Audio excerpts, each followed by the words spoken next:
There is a darkness that comes before the end of light. It is not the passive dark of a closed room, but an active, swallowing thing. Elara Vance knew this darkness.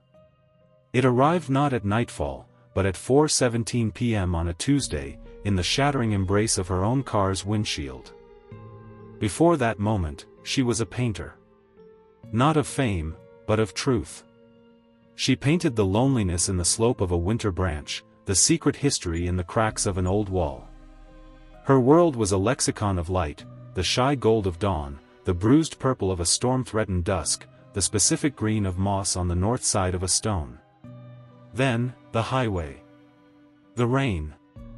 A symphony of wrong physics, the skid, the weightless spin, the world turning to a kaleidoscope of blinding headlights and screaming steel. And then, the quiet. Not silence. Silence is a presence. This was an absence. The absence of shape. The absence of color.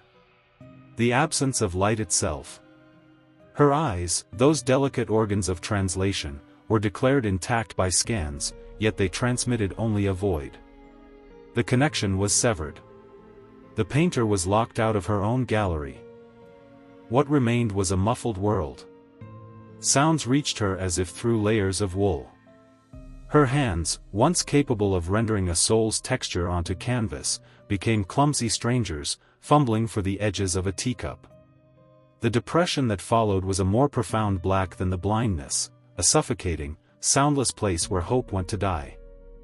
Her anchor was her sister, Mara. Mara, whose voice held a forced cheer that cracked at the edges. It was Mara who, funds depleted and hope a scarce currency, brought her to Silent Ridge. The air is clean, Mara said, her words too bright. It's quiet. You can heal. Silent Ridge. A cluster of elegant, aging houses clinging to the misty shoulders of the mountains. A postcard town. Yet, from the moment their car crossed the wrought iron archway at its entrance, Elara felt it. Not with her deadened eyes, but with the skin on the back of her neck. The quiet here was not peaceful. It was cultivated. It was the hush of a library containing forbidden books. The few sounds, the distant, flat tone of a single church bell, the creak of a sign for Thorne and Son Antiquities, felt like lines rehearsed in an empty theater. Their cottage was a dollhouse of chintz and shadows, smelling of dust and dried roses. The landlord, a man with a handshake like cold dough, spoke in sentences that felt pre-measured. 2 months bled into one another, a monochrome stream of despair. Then, he came. Mr. Alastair. Of the Silent Ridge Covenant of Stewards, colloquially known as the Night Watchman. He arrived at dusk, a silhouette in the doorway before Mara guided him in. He did not walk so much as glide, a man shaped from old smoke and good tailoring. His suit was a deep charcoal, his hair silvered at the temples like frost on a windowpane. But it was his voice that defined him, a low, cello string hum, perfectly modulated, devoid of any human warmth. It was the voice of a contract being read aloud. Miss Vance, he began, settling in the wingback chair as if claiming a throne. The covenant extends its considerations to those residing within the ridge's embrace. We are aware of your circumstance. A tragic fracture between perception and reality. Elara, her face a pale moon turned toward the sound, felt a chill that had nothing to do with the draft. I'm a guest here. Not a resident. A distinction the ridge often blurs, he replied, a ghost of a smile in his words. We have a proposition. A unique form of reciprocal aid. We term it a sensory covenant. He laid it out with the sterile elegance of a surgeon describing a procedure. The covenant, he explained, facilitated agreements. An individual in acute need, the beneficiary, could lease the capacity of one of their 5 senses to the covenant for a term of years. In return, they received an annuity. A sum so substantial it bordered on the mythical. My sense of sight is broken, Elara said, the old bitterness rising like bile. It's worthless. Not the apparatus, Miss Vance, he corrected, softly. The faculty. The potential. Your faculty is damaged. But we have donors. Individuals who, for reasons of their own, are willing to lease a fully operational sense. We ensure compatibility. We manage the transference. It was madness. A fairy tale penned by a lawyer. But then he named the figure. It was not a number, it was an incantation. It spelled freedom from debt, from dependence, from the endless, dark tomorrow. It was a lighthouse in her permanent night. The cost? Mara's voice was a tight wire. The donor, we call them the tenant, retains a residual resonance, Mr. Alastair said, waving a dismissive hand, as if brushing away a cobweb. A psychic afterimage. During the lease, the beneficiary may experience sensory echoes. Fleeting impressions from the tenant's memory. A scent not present. A flavor on an empty tongue. The process is refined. These are but whispers. And the tenant? Elara pressed, the painter in her needing to understand the composition of this deal. Why would they do this? Tenants are volunteers, he stated, his tone closing the subject like a ledger. Some seek ascetic clarity, to experience the world less vividly. Others have accounts to settle with the covenant.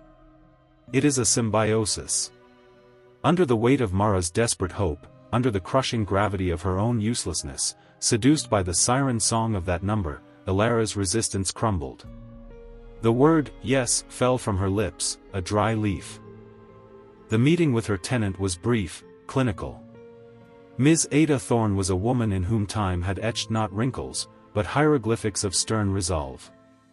Her hand, when Elara shook it, felt like old parchment over burred bones. Her voice was not kind, but it was clear, like a bell struck in an empty hall. You are the artist, she stated, a fact, not a question. You will look for beauty. That is something. More than I do now. The transference was not medical, it was ritualistic. It took place in the Covenant Hall, a building that smelled of ozone, wormwood, and beneath it all, a coppery tang, the scent of a penny held on the tongue. She lay on a stone slab, cool as a tombstone. Electrodes, cold and precise, were placed at her temples, the base of her skull. No pain. A sensation of a thread, long tangled, being pulled taut. Then, a snap. Not of connection, but of erasure. A void more complete than her blindness. For a terrifying instant, she was nowhere, no one. Then. Light. It was not illumination. It was an assault. A cacophony of form, color, movement, a tidal wave of raw data crashing against the shores of a brain that had forgotten how to swim in this sea. She screamed, a raw sound from a place before language.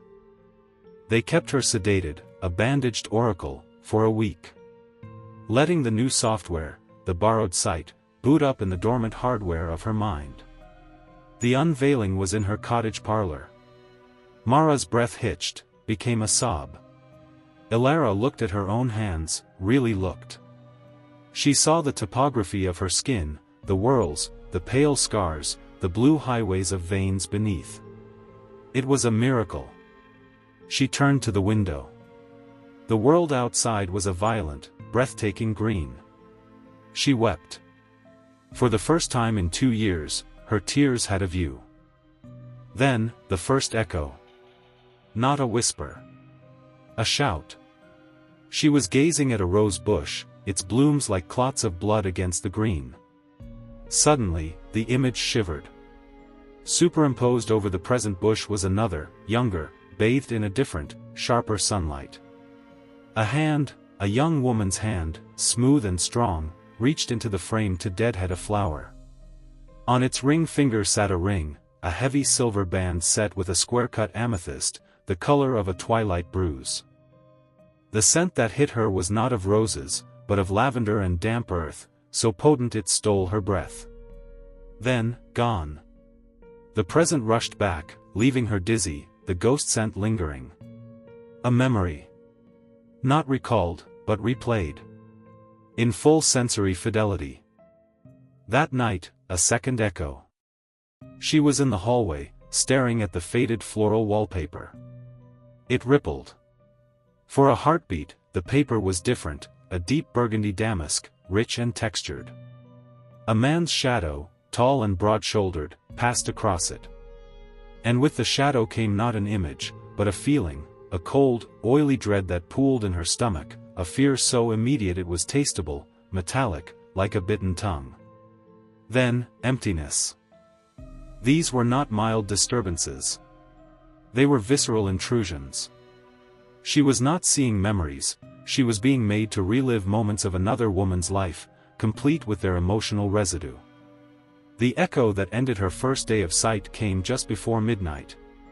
Thirsty, disoriented, she padded to the kitchen. She passed the long, gilt-framed mirror in the hall. A glance. In the glass, she did not see herself. For one fractured, eternal second, she saw Ms. Ada Thorne. Not the elderly woman she'd met, but a woman in her prime, perhaps 40.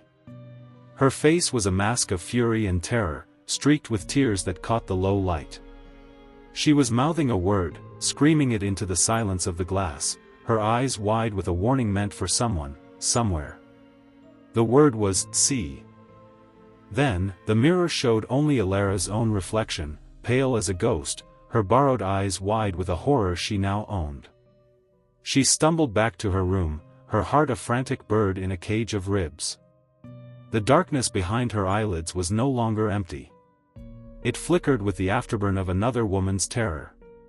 She had leased a sense. But the sense came furnished, with the furniture of a stranger's past, curated by fear. What had Ada Thorne been so desperate for someone to see? And why, when the bandages came off, was it Elara who was now looking?